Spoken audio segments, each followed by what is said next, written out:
பாலஸ்தீனத்தில் அந்த காலத்தில் நபிகள் நாயகம் இருந்த காலத்தில் ஒரு பெண்ணு குழந்தை வர போகிறா அப்படின்னா வீட்டின் பின்பக்கத்தில், அது ஒரு மணல் வெளி தானே, பின்பக்கத்தில் குழி தோண்டி வச்சிருப்பானான்.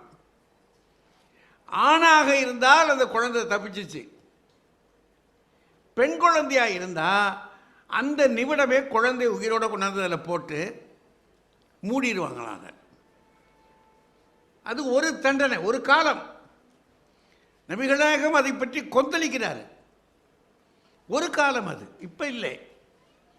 அது மட்டும் இல்லை, ஒரு வேளை அது தப்பிச்சிருச்சுன்னா மலையிலிருந்து உருட்டி விடுவாங்களாம். அது உருண்டு கீழே வந்த பிற்பாடு அதில் தப்பிச்சிருச்சுன்னா தான் அந்த குழந்தை இருக்கலாம்.